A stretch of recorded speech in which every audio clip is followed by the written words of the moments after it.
사랑하는 성도 여러분, 하나님의 말씀은 한결같습니다. 하나님의 말씀은 변함이 없습니다. 하나님은 계시의 말씀을 통해 우리에게 동일한 말씀을 반복하여서 들려주시고 있습니다. 여러분, 그 말씀이 무엇입니까? 그러므로 너희는 깨어있으라 라고 하는 말씀입니다. 어떤 말씀이라고요? 그러므로 너희는 깨어있으라 라고 하신 말씀입니다. 자, 무엇을 위해 깨어있어야 한다고 말씀을 하시고 계십니까?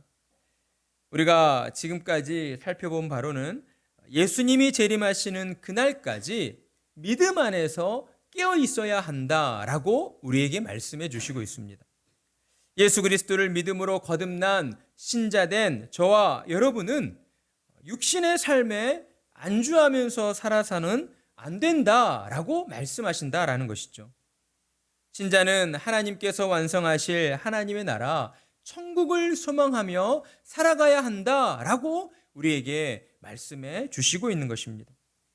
그러니 우리는 끝까지 믿음을 붙잡아야 하는 것이죠. 믿음을 붙잡고 예수님께서 재림하실 그날을 소망하며 나아가야 하는 것입니다. 고개를 드시고 두시면 안 됩니다.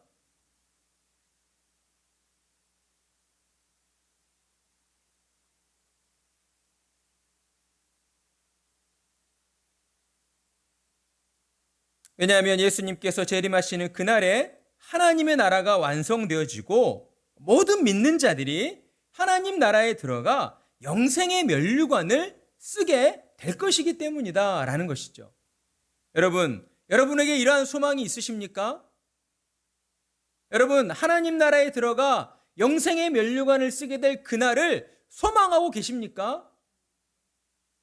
여러분, 힘차게 아멘이라고 화답하셔야죠. 우리에게는 다른 그 무엇이 아니라 주님이 약속하여 주신 재림의 날에 하나님이 완성하실 하나님의 나라 천국에 들어가게 될 그날을 간절히 소망하는 소망이 있어야 한다라고 하는 것입니다. 세상 가운데에서 그저 돈 좀 많이 벌고 편하게 살고 여러분 이런 것들에 우리가 소망을 두어서는 안 된다라고 하는 거예요. 여러분 세상의 것만을 추구하는 것이야말로 정말 어리석은 자라고 밖에 말씀드릴 수가 없는 것입니다. 왜 그렇습니까? 세상의 것은 영원하지 않기 때문인 것이죠. 우리의 존재 또한 영원할 수가 없기 때문이다라는 거예요. 우리가 육신을 입고 이 땅에서 영원히 살 수 있습니까? 그럴 수가 없다라는 것이죠. 모두가 다 알고 있습니다.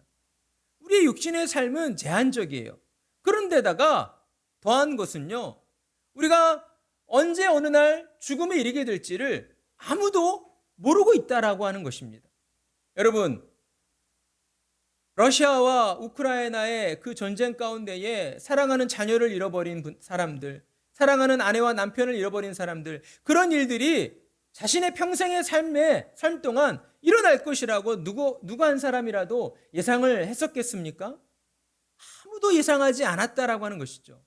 그러나 어느 날 갑자기 그런 일들이 그들 가운데에 벌어지게 된 것입니다. 그러니 저와 여러분도 우리가 언제 죽음 앞에 이르게 될지 우리는 알 수가 없다라고 하는 것이죠. 그러니 우리는 더 이상 세상의 것에 소망을 두고 살아가서는 안 되는 것입니다. 주님이 우리에게 약속하여 주신 하나님의 나라 천국을 소망하는 자들로 우리는 믿음을 가지고 살아가야 하는 것입니다. 그래서 예수님께서는 오늘도 우리에게 은혜의 말씀을 들려주시고 있는 것이죠. 세상 속에서 분주하고 정신없이 살아가는 신자들에게 은혜의 말씀을 들려주시면서 위로해 주시고 믿음을 붙돋아 주시고 너희가 이제 더 이상 육신의 정욕에 지지 않고 승리하며 살아가야 한다. 그러기 위해서는 믿음으로 깨어 있어야 한다라고 우리에게 경고의 말씀을 들려주시고 있다라고 하는 것입니다. 첫 번째 경고의 말씀은 무엇입니까? 그러나 그날과 그때는 아무도 모른다라고 하는 것입니다. 목사님을 향하여서 이렇게 쳐다보시고 있어야 합니다. 하나님의 말씀을 들으실 때에 고개를 숙이지 마시고 목사님을 향하여 얼굴을 들고 목사님을 바라보고 있어야 하는 것이겠죠.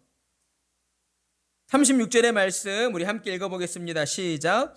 그러나 그날과 그때는 아무도 모르나니 하늘의 천사들도 아들도 모르고 오직 아버지만 아시느니라. 아멘. 예수님께서는 이전의 말씀을 통해 재난과 큰 환란이 있은 후 구름을 타고 능력과 큰 영광으로 다시 오시겠다라고 말씀하셨습니다. 그리고 이어서 무화과 나무의 비유를 들면서 예수님이 재림하실 그날이 가까이 왔다. 얼마나 가까이 왔다고 말씀하셨나요? 인자가 가까이 곧 문 앞에 이르렀다. 문 앞에 이른 줄 알라라고 제자들에게 말씀하셨습니다. 그러다 보니 신앙을 가진 신자들이 예수님의 이 말씀을 듣고 당시에도 그런 일들이 벌어졌던 것이죠. 예수님이 언제 오시는가에 초점을 맞춰서 예수님이 재림하실 날을 계산하려 하는 사람들이 있었습니다. 그러나 여러분, 이러한 시도는 교회를 더욱 혼란에 빠지게 만들었다라고 하는 것이죠.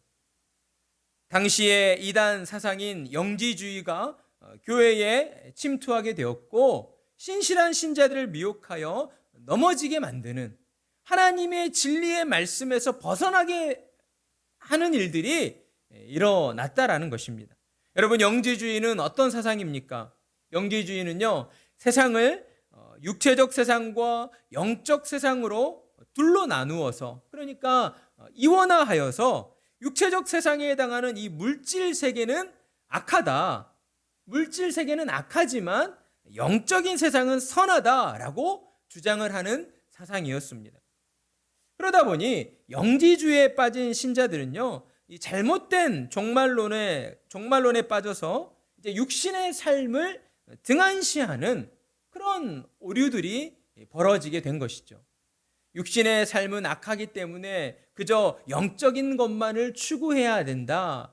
그러다 보니 자기 자신을 이제 고해하면서 자기 자신을 이렇게 아프게, 자기의 몸을 아프게 만들면서 이렇게 육신의 정욕을 없애려고 하는 그런 어떤 수도하는 수도승들이 또 일어나게 되었고, 그러한 일들이 교회 안에도 들어오게 되었다라고 하는 것입니다. 그러나 여러분, 이것은 하나님이 바라시는 참된 신앙의 모습일 수가 없다라고 하는 것이죠.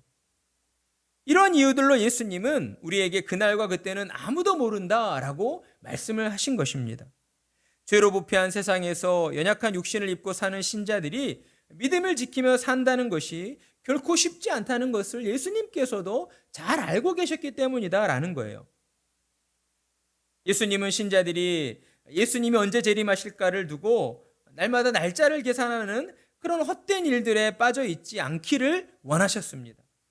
삶을 낭비하고 허비하면서 그들이 하나님의 영광을 살지 않는 그러한 죄악 가운데에 빠져 있지 않기를 예수님은 그 무엇보다 원하고 계셨다라고 하는 것이죠.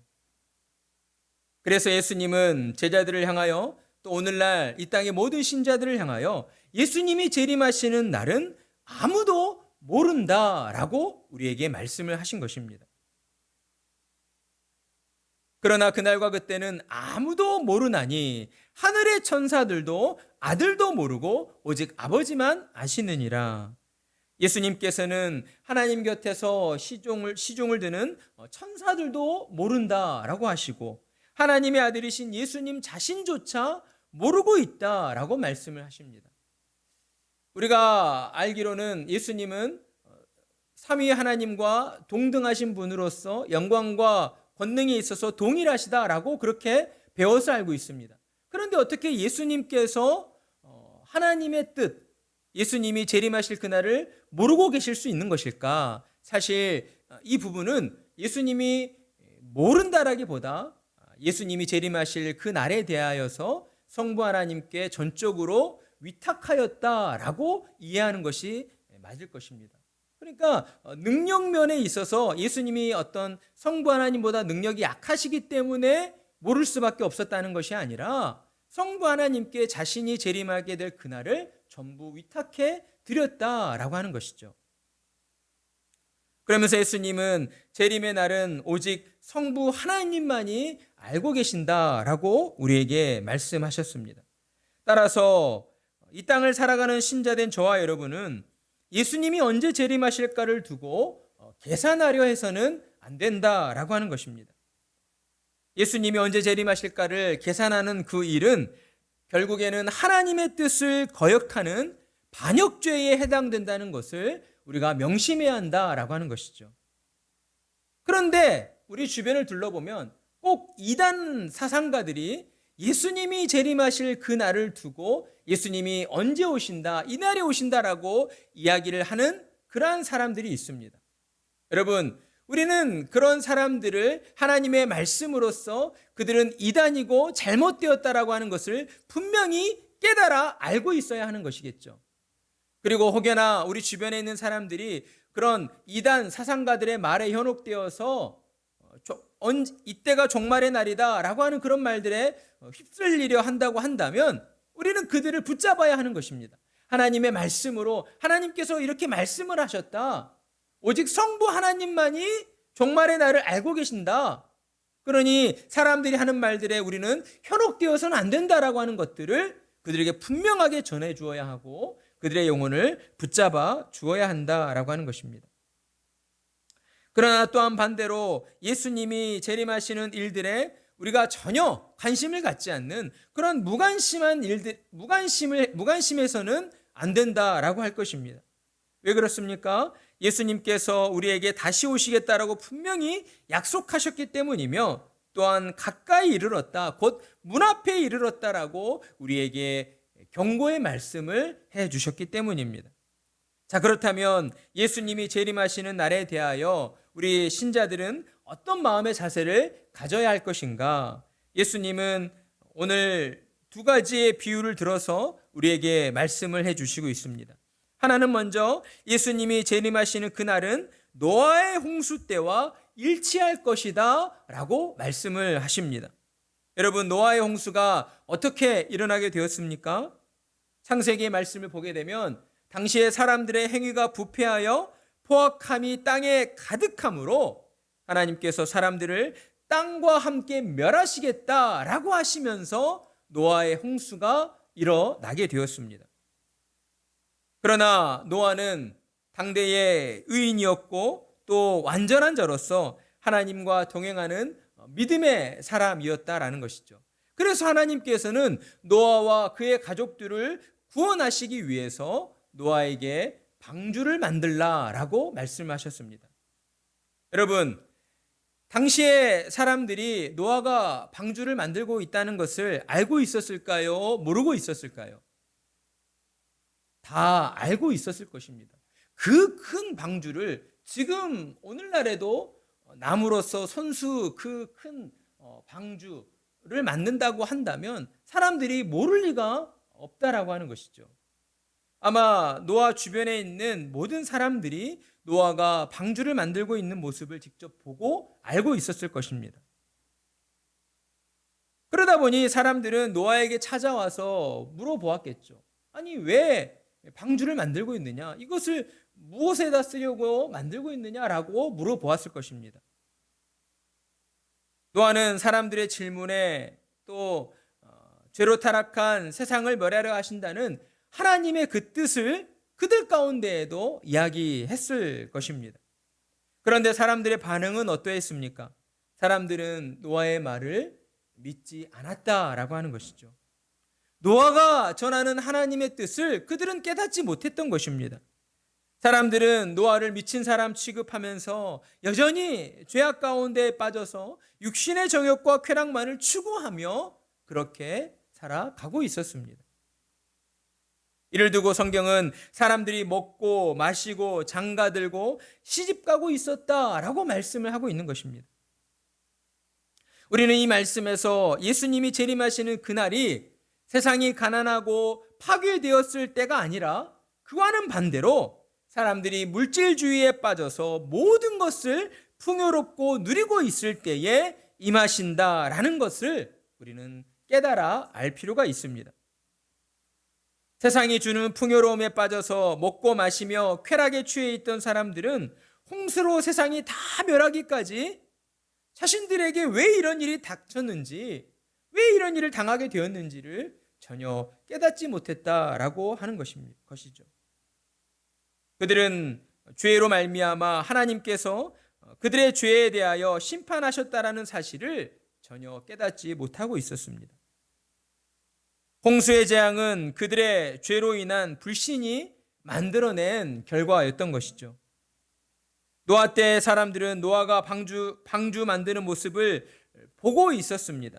따라서 하나님의 심판이 곧 들이닥칠 것이라는 것을 그들은 알았어야만 했다라고 하는 것입니다. 그들은 노아를 통하여 충분히 알 수가 있었고 또한 대비할 시간도 있었다라고 하는 것이죠. 그럼에도 불구하고 그들은 스스로를 불신 가운데에 내던져 버렸습니다. 자기 스스로를 하나님의 물 심판, 홍수의 심판 가운데로 내몰아 버렸다라고 하는 것이죠. 그러니 사랑하는 성도 여러분, 저와 여러분은 아무런 일이 없이 평안하다 할 때에 우리가 일상생활을 해나가고 있는 가운데에 우리 주님이 재림하실 수 있다라는 생각을 늘 가지고 있어야 하는 것입니다. 그리고 이어서 주님이 재림하시는 날에 일어나게 될 충격적인 결과들에 대하여 우리에게 말씀해 주셨습니다. 그것은 우리 주변에 가장 가까운 사람들과 우리가 갈라지게 될 것이다 라고 하시는 말씀이었습니다. 우리 40절에서 41절 말씀 함께 읽어보겠습니다. 시작. 그때에 두 사람이 밭에 있음에 한 사람은 데려가고 한 사람은 버려둠을 당할 것이요 두 여자가 맷돌질을 하고 있음에 한 사람은 데려가고 한 사람은 버려둠을 당할 것이니라. 아멘.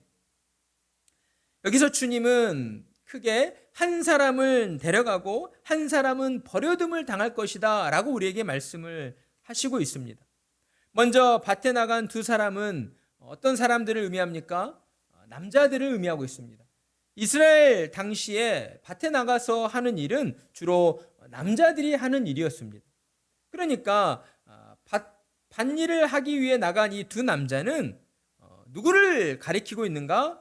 대체로 아버지와 아들 그리고 형과 동생인 형제들, 즉 가족들을 의미하고 있다라고 할 수가 있습니다. 41절에 나오는 두 여자도 마찬가지입니다. 이스라엘에서 맷돌질은 주로 여자들이, 자매들이 하던 일이었습니다. 왜 맷돌질을 했겠습니까? 오늘날에는 어떤 생업을 위해서 맷돌질을 한다라고 할 수 있겠지만 당시에는 밥을 지어 먹기 위해서 맷돌질을 했습니다. 두 자매는 매일 맷돌질로서 곡식을 갈아 일용할 양식을 준비해야 했다라고 하는 것이죠. 그러나 맷돌질은 혼자서 하기에는 힘든 일이었습니다. 그래서 두 사람이 항상 한조가 되어서 한 사람은 맷돌을 돌리고 한 사람은 곡식을 넣으면서 그 곡식을 가는 일들을 하게 되었다라는 것이죠. 그리고 또한 여기서 두 자매가 맷돌질을 했다라고 하는 그 말씀의 의미는 그 가정의 형편이 그리 넉넉하지 못했다라고 하는 것을 우리에게 가르쳐 주고 있습니다. 자, 그런데 두 남자가 밭에 나가서 일하던 가운데에 두 자매가 맷돌질을 하고 있던 가운데에 어떤 일이 벌어지게 된다고 말씀하십니까? 예수님이 재림하시는 그날이 되면 한 명은 데려가게 되고 한 명은 버림을 받게 되는 일들이 벌어진다라고 우리에게 말씀을 하셨습니다. 가족이었던 두 남자가 가난하지만 힘들지만 매일같이 함께 맷돌을 돌리며 살아왔던 두 자매가 이제 더 이상 만날 수 없는 곳으로 분리되어 옮겨지게 된다라고 우리에게 말씀을 하시는 것입니다. 데려간다는 것은 예수님과 결합하여서 하나님의 나라로 들어가게 된다는 것을 의미하고 있습니다. 그와 반대로 버려둠을 당하게 된다는 것은 하나님께 심판을 받아 하나님 나라에서 제외당한다라는 것을 의미하고 있습니다. 주님의 말씀을 들은 사람들은 아니 어떻게 그런 일이 벌어질 수 있습니까? 라고 탄식할지 모르겠습니다. 주님의 말씀대로라고 하면 주님이 재림하시는 그날에 나와 가장 가까이 했던, 내가 가장 사랑하는 내 가족들과 헤어져야 되는 가장 큰 슬픔이 우리에게 닥칠 것이 분명하기 때문입니다. 주님도 이 말씀을 들은 신자들이 탄식할 것을 알고 계셨습니다.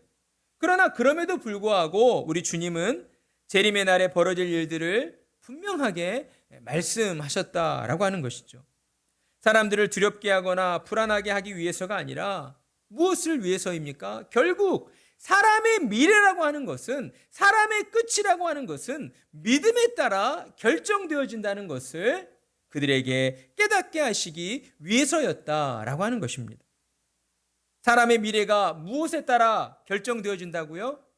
믿음에 따라 결정되어진다라고 하는 것이죠. 사랑하는 성도 여러분, 우리의 삶은 결코 영원하지 않습니다. 길지도 않습니다. 우리네 삶도 어찌 보면 아주 짧은 생을 살다 가는 하루살이와 같다라고 할 수도 있을 것입니다. 그러나 사람과 동물이 분명하게 다른 점은, 사람의 죽음은 죽음으로써 모든 것이 끝나지 않는다라고 하는 것에 있습니다. 동물은 죽음으로써 모든 것이 끝나게 되지만 사람은 죽음 이후에 이제 새로운 종착지에 다다르게 된다라고 하는 것이죠. 믿음이 각 사람의 종착지를 결정하게 되는 것입니다. 육신의 삶이 힘들고 고되더라도 하나님의 뜻대로 세상과 타협하지 않고 예수님을 믿고 의지하며 살았던 사람들은 결국에는 천국이라는 종착지에 다다르게 될 것입니다. 그러나 그와 반대로 하나님을 떠나서 적당히 세상과 타협하면서 육신의 즐거움을 쫓아 쾌락만을 쫓아 살았던 사람들은 결국에는 지옥이라는 종착지에 다다르고 만다라고 하는 것입니다. 그러니 여러분, 우리는 어떤 마음을 가지고 있어야 하겠습니까? 믿음을 가지고 늘 깨어 있어야 한다라고 하는 것이죠. 그래서 주님이 오늘도 우리에게 그러므로 깨어 있으라 라고 말씀을 하시는 것입니다. 주님이 언제 오실지 아무도 모르기 때문인 것이죠. 그런데 주님이 오시고 나면 이제 더 이상 되돌릴 수가 없다라는 거예요. 아무리 후회해봤자, 아무리 땅을 치며 통곡해봤자 더 이상 결과를 뒤집을 수가 없다라고 하는 것입니다. 그러니 우리는 살아있는 동안 예수님을 잘 믿어야 하는 것이에요. 예수님의 말씀에 순종하면서 하나님의 영광을 위하여 살아가야 한다라고 하는 것입니다. 단 하루를 살더라도 믿음을 가지고 하나님께 영광 돌려드리는 그러한 믿음의 삶을 우리가 살아가야 하는 것입니다. 또한 깨어있으라 라고 하신 말씀에는 늘 믿음 안에서 회심해야 한다, 회심하라는 말씀이라고도 할 수가 있습니다. 그러니까 너희 마음을 돌이켜야 한다라고 하는 것이죠. 이 말씀은 우리의 존재가 그만큼 연약하고 불완전하기 때문에 우리도 모르는 사이에 세상의 재미와 쾌락에 빠져 있을 수가 있다라고 하는 것입니다. 그런데 그런 순간에 우리는 어떤 마음을 가져야 합니까? 내가 그렇지 뭐, 내가 뭘 할 수 있겠어? 내가 예수님을 믿는다 해도 내가 그렇게 믿는 사람처럼 잘 살 수가 있겠어? 나는 그럴 수 없어라고 우리 스스로를 자포자기 하는 것이 아니라 그 순간 누구를 바라봐야 합니까? 나를 살리시기 위해 십자가 위에 매달려 주신 예수님을 바라봐야 한다라고 하는 것이죠. 예수님을 생각하면서 우리의 마음을 돌이켜야 한다라고 말씀하시고 있는 것입니다. 이와 관련하여 요한 헤어만이라고 하는 사람이 이러한 시를 썼습니다. 당신이 오늘 살아있는 한 회심하라. 내일이 오기 전에, 내일이면 상황이 바뀔 수 있다. 오늘 건강하고 정신이 맑은 사람도 내일이면 병이 들고 죽을 수도 있다. 당신이 회심 없이 죽으면 당신의 몸과 영혼이 불타야 한다. 사랑하는 성도 여러분, 주님은 우리에게 주님이 언제 오실지 아무도 모른다라고 우리에게 말씀을 하여 주셨습니다.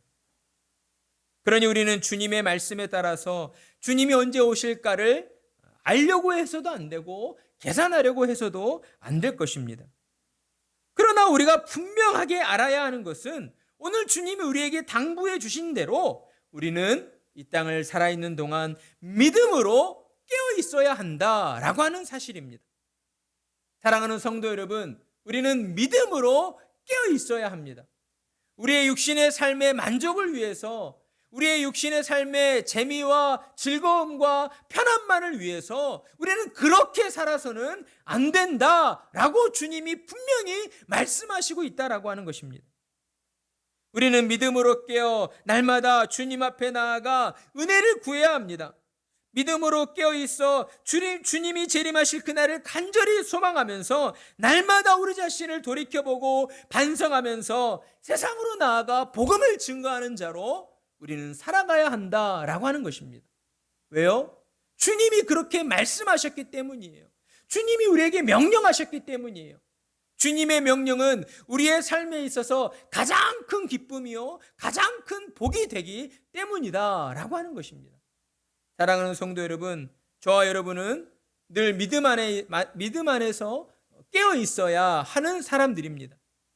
우리의 삶에 여러 가지 어려움이 있고 문제들이 있고 때로는 우리의 마음을 힘들게 하는 일들이 있겠지만 우리는 세상의 일들로 말미암아 결코 꼬꾸라지거나 쓰러 넘어져서 일어서지 못하는 그런 사람들이 되어서는 안 된다라고 하는 것이죠. 왜요? 우리를 위해 십자가 위에 매달리신 예수님께서 언제나 우리와 함께 해주시고 있기 때문입니다. 사랑하는 성도 여러분, 여러분 곁에 계신 예수님을 믿고 의지하면서 늘 깨어있는 성도님들이 되시기를 축복합니다. 믿음으로 깨어서 주님이 약속하신 하나님의 나라 천국을 소망하면서 하나님의 영광을 위하여 우리 주변에 죽어가는 영혼들을 불쌍히 여기고 그들에게 찾아가 예수 그리스도의 복음을 전하는 그러한 복된 성도님들로 쓰임 받으시기를 간절한 마음으로 축복합니다.